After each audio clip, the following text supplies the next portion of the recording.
Hello and welcome to another episode of Banter.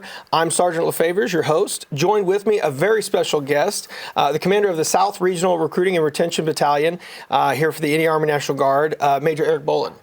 Sir, I appreciate you taking the time to come down here and speak with me, answer some of our questions, hopefully shed some light on the officer corps, what it means to be an officer in the National Guard, and sort of the hopefully the trajectory some people can take if they're interested in taking that path. So, absolutely. First things first, just kind of tell us a little bit about yourself, introduce yourself, where you're from, and give us an idea of where it all started and why you're here right now. All right. So my name's Eric Bolin. I'm a major in the Indiana Army National Guard. 38 years old, currently a resident of Pendleton, Indiana. And I grew up in Martinsville, Indiana, graduated from there in 2004, played some sports, baseball primarily, ran a little cross country, but I liked baseball a lot better. Oh, yeah. And then upon graduation, I went to college down at Indiana University. I enrolled there in the fall of 2004, and shortly thereafter, I realized I didn't want a lot of student loans, and I didn't want to have my parents put me through college. Yeah. And so December 21st, 2004, just before Christmas time, it was actually my brother and I both at the same time joined the Indiana Army National Guard.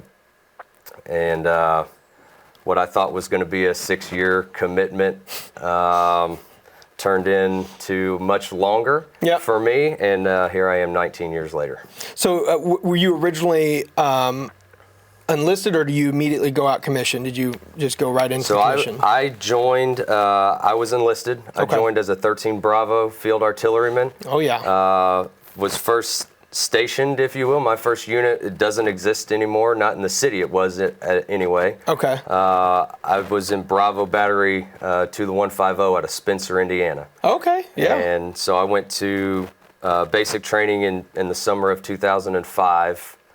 And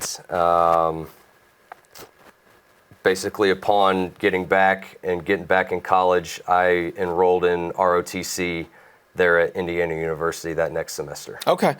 So ROTC route. Okay. So, so with all that in mind, kind of including your own personal pathway, give us an idea of what advice you wish you would have been told, or maybe kind of what advice you would have been offered either upon your initial enlistment or when you joined ROTC. What did you expect versus what you got? Yep. And what kind of challenges did you have to overcome? Okay. So when I first joined ROTC, you go to college, you go to class, you go to ROTC training and class, you do PT and those types of things, while also still having to fulfill that weekend commitment in the Guard. And I thought initially that when I would join and go to that as a cadet, I would be able to learn what officers do. Well, I think if have someone in charge that knows how to utilize those cadets, that could be a good thing. In my specific situation, that wasn't the case. So when you ask, was I enlisted or was I a cadet, or how did that kind of go? Yeah. I was both. But kind of when I went to drill, I took that little dot off as a cadet, and I was an enlisted guy. Right. And I think that served me well, because you grow up, I grew up going through college and those types of things and going to drill and training, seeing what non-commissioned officers do and how they take care of people and how they lead. And I was the recipient of some really good leadership from some non-commissioned officers. And that has proven me well throughout my career thus far. Just carried over and kind of resonated and kind of set the tone for how your career is going to play out. Exactly. So with everything, I know you mentioned 19 years ago you had joined up. Kind of run us through the reasoning. I understand some people have a call to service, especially 19 years ago we're right into the surge into Iraq and Afghanistan, right in the midst of it. So there's a lot of emotion behind joining in that time period. And so a lot of people I know would have that question of, why did you join? Was it just simply for that student loan benefit, or was there really just that underlying need to serve? Yep. So, I've prided myself throughout my career of just being open, honest, and transparent, right? And I'm going to do the same here. It was strictly college benefits. Yep. When I first signed the paper, so much so that I didn't even tell my mom that I had Wow. enlisted. Okay. I don't recommend that to anyone. But we had a surprise visitor after my enlistment ceremony at MEPS, and it happened to be the recruiter after the paperwork was signed came and had dinner with us, right? Right. Don't recommend that at all. Mom was not happy there for a while, but after 19 years and much sooner, obviously, I've got the most supportive network that you could ever imagine. And when I realized, I went to basic training, and that's when I really realized that putting on this uniform is a whole lot more than college benefits. Yeah. It's the people that you serve with, that you serve alongside your brothers and sisters next to you, that wear the same flag as we do, that took an oath and support the same Constitution, that we all are on the same team. Yeah. And that's what's really kept me going for these last 19 years. Yeah, I would say I tell people a lot when I interact with them in high schools and events, and they ask me, why did you join the Guard? And I'm honest with them because I tell them that, it's not all a perfect situation, perfect scenario. Right. We hope in today's day and age where we're a peacetime force, we're operating on a level where we're going to train up a ready force to hopefully be ready if anything were to happen. But at the end of the day, we're really kind of bringing in people who are going to help build our organization up and kind of set the standard to hopefully set the tone for the next 10, 20 years, just in case anything does come up. And when I joined, a week before I ended up joining, I was living out of my car. So it was like, my Guard story isn't appealing to some people, but it does kind of cast the reality of what the Guard, what military service used to be, as far as people joined out of either desperation or benefits or something that they could get. And then today, you do get that benefit, but there is more of that call to service, I think, in today's day and age. And I think we have experienced it transforming in uniform. Absolutely. It's more than just benefits at this point. Right. I couldn't see myself here in 8 years, but here I am. Absolutely. And that's the unique thing is, our backgrounds aren't the same. Right. But now we serve alongside each other, and our stories are essentially the same as we work towards a common goal. Yeah, and my first sergeant, when I went on rotation to Cuba, my first sergeant told me one particular thing that has stuck with me to the test of time. You're going to interact with everybody in uniform in the Guard, and you may not like each other at first, but the one thing you all know you have in common is you all chose to be here. Yeah. We're all volunteers. 100%. None of us were called up and forced to be here, so that's the one thing I have always looked at whenever I meet anybody. We may not click personality-wise, but for that one thing, we both decided to be here, so we always have something to connect. Yep. That's right. That is right. So, in your experience, now that we kind of have understood that you went enlisted first and then you commissioned through the RTC process, which we'll go into the RTC process a little bit later, but kind of give us an idea of, is it the right route to enlist? I've heard many officers mention it, get that enlistment experience and then go and commission, because it's key to be able to understand what your Joes go through a little bit better. Right. Or, would you say it kind of is case by case, you should commission straight away or enlist? Yeah, so I think it's not the greatest answer, right? But sometimes it's unique to the individual. Yeah. I'm sure if you're going to get into ROTC a little bit later, there's some scholarship options for those that apply and receive that. There's an enlistment, option for me. What I tend to think is I've known people that have done both, and I've known successful people that have done both, and some not so successful. I tend to think that if you want to relate best to your soldiers that you are going to be charged to lead, it's best to walk a mile in their shoes, right? You're able to relate. You have some empathy at that time. So I've never regretted signing that dotted line and going to basic training in AIT and getting that experience prior to commissioning, because I just think that it has it's served me well to have done some of those things that I ask my soldiers to do. I've done it, and I still try and lead that way, right? I'm never going to ask my soldiers or my warriors to do something that I haven't done, whether that's I've done it previously in my career or it's something new for both of us that I'm gonna jump in the foxhole and do it right alongside of you. Right. So I mean, I would say the biggest thing because I've had commanders who were all the way up to E5s before they commissioned, and I've had commanders that were straight up just commissioned or ROTC route with no enlistment experience. And I would say the starch difference that I've seen, and I know other people would attest to, is communication tends to be not a lot better, just it's brought across differently, because commanders with previous enlistment experience knows what it's like to receive information from the top down. Yeah. So I feel like with that experience alone, they're able to just send it down in the right way to get to their Joes. More relatable. Yes. Yeah. Yeah. So, in that, with all the different routes, we have unique opportunity in the Guard with 3 different routes, right? We have OCS, which is the federal basic route that everybody offers. We have ROTC, and then we have the cadet program. So, obviously with your case, ROTC, it's a little bit longer, talking about 4 years. Yep. Take us through the idea of what you experienced through that ROTC program, but also what you feel like you may have either missed out or potentially made up for picking ROTC over a potential OCS route. Okay.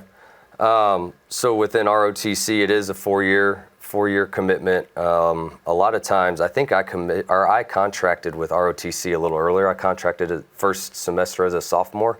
I think typically they like to do that a little later. I don't know why I was lucky enough to be in the position that I was in, but I'm glad that I was.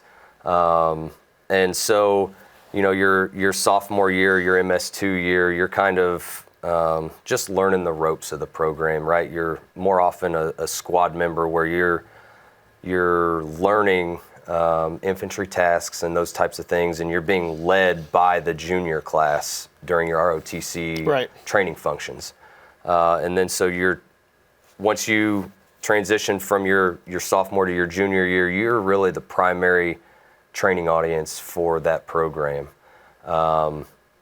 where you're trained up all year, and a lot of what you do your junior year follows you into your senior year, where you are placed on an OML, and then that decides your branch and all those types of things once you graduate as a senior.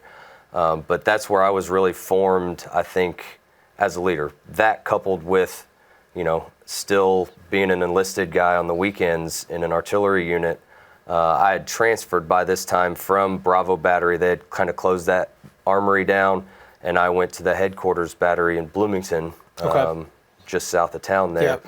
And I served more on the staff, I guess, if you will. So it was a unique opportunity to see kind of what a staff does, and then learning how to lead on the ground in ROTC. And I think I look back on both of those experiences, throughout my career after I graduated and commissioned positively. There's things that you learn that you can relate to your soldiers that are out there doing it, but also when you're on that staff, what you have to keep in mind is that there is a soldier at the end of that order that is executing what you're planning inside of that tent. Yeah. And having both of those experiences through ROTC were great. So I want to say probably the biggest thing I've talked to some people about, and I ran into this situation going to Ball State the other weekend, and ran into a prior service guy. He's finishing his degree, and he chose, he's wanting to do the cadet route. Once he finishes his degree, he's wanting to do the cadet route because he's got a family and stuff. Now, when you first joined and went the ROTC route and had that option at your time, I think it was just the OCS and ROTC route. State didn't have their cadet program, if I'm correct. That was an initiative later rolled out.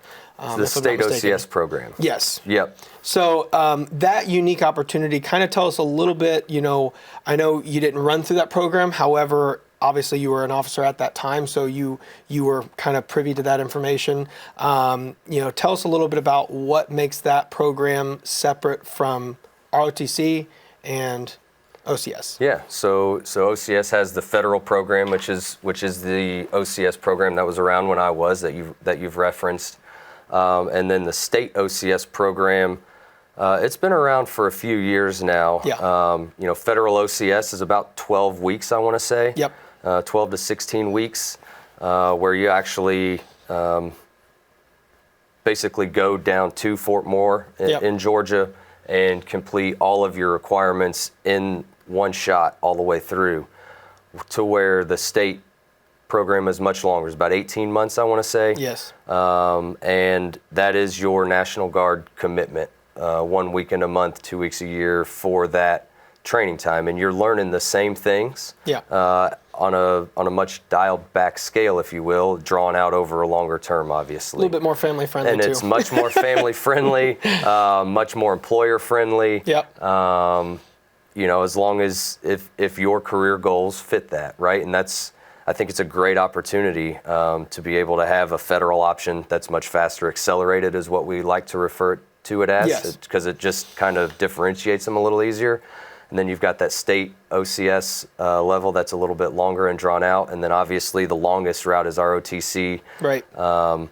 But OCS obviously requires you to have some college done prior to being able to be accepted into those programs, either one, federal or state. Yep. To where ROTC is you are going and completing the requirements simultaneously. Yeah. I would say the best thing about that program, that when it came out and it was rolled out, it kind of got my mind rolling of like, oh, if I ever went and was able to finish my degree, this is something I might do. And then I go and I get my degree, and I don't want to do that. Right. I want to stay enlisted. Yeah. So I think it was a great medium, because again, you said 4-year commitment for ROTC, and it's a 12-week scare for trial by fire almost in the federal OCS program, where you can't afford to lose any information day in, day out. Right. And so I think that stopgap really provided a lot of help to some individuals wanting to make that first leap. Absolutely. So keeping on the subject of value, when I mentioned in my last question for you of what is kind of the best experiences that you can kind of pass on, and we talked about the benefits.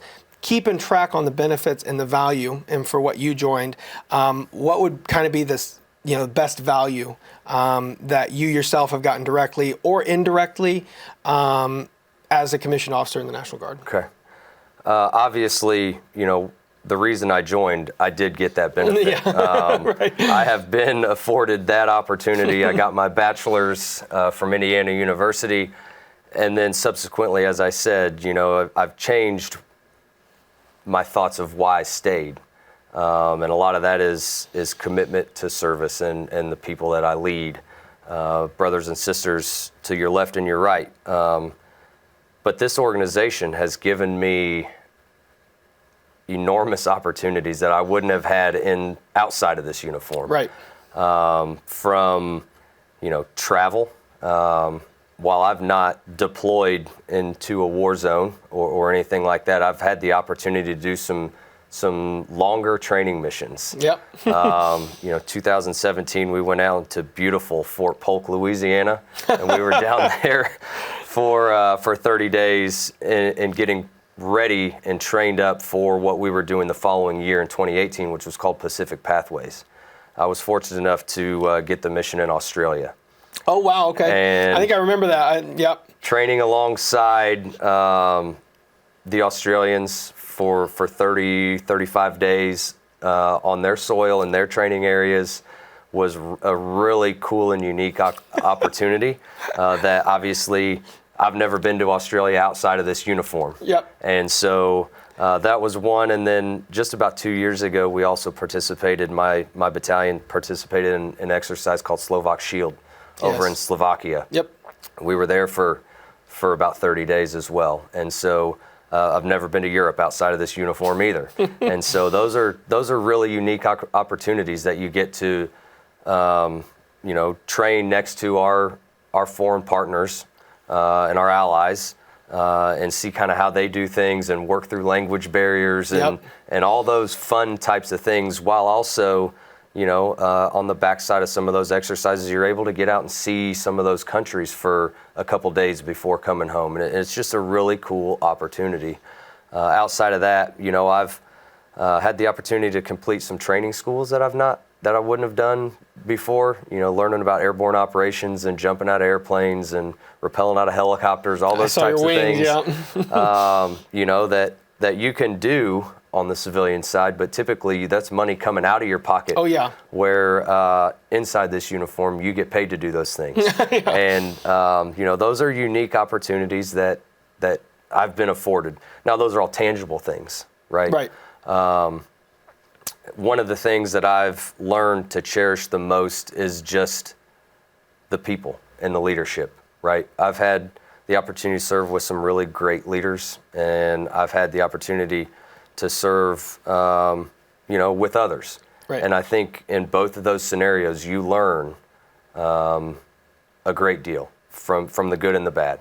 And you're able to take those experiences that you get and either pass on the good ones or make effective change in the bad scenarios. And the thing that I always keep in mind about leadership and the decisions that I have to make is someone on the other end of what my decision is has to execute whatever it is. And I try and make my decisions based upon what the most minimal impact can be on that soldier and on the people that affect that soldier, which are their families. So, I mean, I would say that I think in my 8 years, and I think you can attest to this in your 19, but from the moment I joined and looking around and rotating over to Cuba and enjoying that vacation, that was a wonderful experience. Not very many people get to go to Cuba at all, right. Let alone get to go in uniform. And so, I personally would say that just in my short 8 years, I've seen how quickly our organization has evolved, where just like you talked about, those junior NCOs, those junior enlisted soldiers who have been given the good and the bad, correct, have been able to filter out the bad, run with the good, and build upon this organization. And I think we're just getting started. Yeah. I'm excited for the next 8 years of my career, but I will say that is probably the biggest thing that I think people need to know at home is that, yes, I've heard people comment that, hey, you talk about all the good stuff about the Guard or the Army. Tell us about the bad stuff, people coming home and stuff. And that's a casualty of war, that emotional or psychological trauma, because in the military you're exposed to extremely high stress situations. Correct. And a majority of the Guard offers a lot of volunteer missions, but there are going to be times where you're going to be called up, especially if you're in a combat MOS. And so I think the good outweighs the bad heavily, but I will say that just in my short time, it's come a long way. Yeah, I'll touch on a couple things there. So, we talk about some of these longer training exercises and things, and they're great. They are. Yeah. But also, let's talk about what that does a little bit, right? It does pull you away from your family or your job. Oh, yeah. And that can cause a little bit of stress. But then, as you said, we have also, those are training missions. And when things come up, if you've got a hardship at home that would prevent you from being gone for that long, or you have a non-supportive employer, if you will, we're able to work around some of those things for training missions, right? A war call-up may be different. I can speak to just a little bit. A couple years ago, we were called out to Washington, D.C. Yep. We got the call. I got the phone call at about 4:00 p.m. after work, 4:30, and by 4 the next day, we had hundreds of National Guardsmen that boarded a military aircraft, and we were already landed in Washington, D.C. Those types of scenarios, that required a quick call-up, right? There wasn't a lot of, well, I can't really do this. There was a little bit, but not a lot. Right. We had a little bit of wiggle room. But overall, as you said, people look back on those 6 or 7 days that we spent there and how fast we got there and the things that we did there while we were there and then coming home. And there was a lot more good that kind of outweighed that bad. Yeah, and I remember getting the text, and it was show of hands. Yeah. Show of hands, who wants to go to D.C.? We have a D.C. mission right now. Yep. And that's typically what I've found is a lot of the missions are, unless your unit is directly deploying, and even then, you can be a part of the rear debt if you have those hardships. If you're a college student, college first. Yep. 48 months non-deployable. That's right. The National Guard, I will say that's the starch difference between active duty and National Yes. Guard. And speaking on that, I will say, given all the things that we've talked about up to this point, what would you be able to identify in your role as a commissioned officer, in your role as a commander, especially on the battalion level, you're a support commander. What would you be able to identify as the differences between National Guard and active duty where, you've either seen or heard what goes on the active duty side versus, what you actually do day in, day out on the National Guard side? Yeah. So I've gotten the opportunity to train alongside a lot of active duty officers, and I can tell you from a competency standpoint, we're right on par. A lot of people would think that it's different because of, they do it every day compared to we only do it 1 week in a month. Right. There's a lot required of leaders in the National Guard. But what I can say is the largest benefit that I have about serving in the Guard is that I am in my community that I want to be in. Right. And that's home. We live here, we work here, we serve here. That's not just a slogan, that's the facts. And I had the opportunity to apply, something that my family and I wanted to do was to move from Fort Wayne, Indiana. We went and lived on Fort Leavenworth for a year and went to school, and I was afforded the opportunity to get a master's degree through the Army as well while during this. But a lot of those active duty guys, they didn't really have a choice. They were PCSing from one place to there. In 11 months, we went back. I chose to live in 3 houses in 11 months.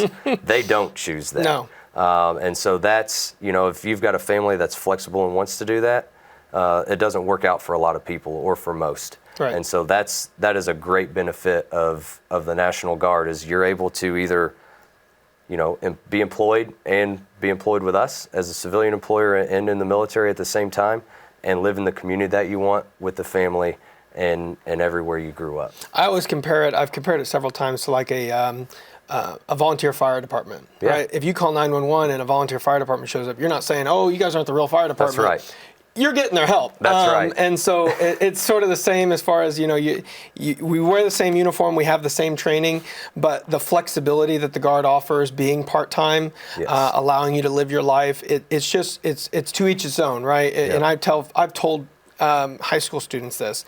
If you want a full-time job with the Army, go active duty. Absolutely. I'm not going to stop you. Yep. I'm not going to try to fit a square into a circle hole. That's right. So, but if you want to do trade school, college, if you want to go into the workforce, if you want to pursue a career and fulfill your own ambitions, then the National Guard's going to provide you that flexibility, provide you that benefit that we talked about, Yep. and also give you the tools necessary to better yourself Yeah. on every level. Absolutely. It pays you for training that is transferable from the military to whatever civilian profession that you want. Right. Absolutely. And I would say in my ECHO school, we had a National Guard liaison at Leavenworth, Leonard Wood, sorry, not Leavenworth, Leonard Wood, who signed us all up for the civilian, all the National Guard troops up for the civilian test for corrections, so we could be a federally certified correctional officer. So we could go Excellent. back home, and so those are the sort of the things that active duty components don't get. They didn't Right. get to talk to the liaison for their component because that is their component. They're living it. Absolutely. So I would kind of end on this. Given your role as a commander, as a senior officer, your 3 steps. I think you're right. Counting that right. 3 steps from the star. Correct. Close. Okay, Yeah, I think so. Okay, 3 or 4. Yeah. Yeah. So you're getting close. 19 years, you could potentially get to that point. Where do you see yourself, future, Okay. and where do you see the Guard going in terms of benefit, and how could people just say, you know what, I'm going to join and get that benefit, and it's still going to be here? Yeah. So for me, I'm not sure what the next steps are. obviously, I want to stay in this organization as long as I'm able to affect change in a positive manner, right? Whether that's in the organization, whether that's in people's lives, and all those types of things. So when I feel like I want to be burnt out or done, that's when it's time to hang it up. But that's nowhere near anytime soon. I'm glad to hear that. But as far as the organization, the Guard's not going anywhere. We've been around since 1636, and we're going to stick around for a lot longer. The global situation is hot. There's no secret what's going on. In some of those hotbed areas overseas, and much like Iraq and Afghanistan, at some point, the Guard will be called on again, and it's our job as soldiers and as leaders, as community members, to make sure that we're ready. That we're ready, and that's what we'll do. Well, sir, I appreciate you taking the time to come here and answer all our questions, giving us vital information. Thank you so much. Thank you to everybody watching from home. Tune in next month for the next episode of Bunker Banter. See you then.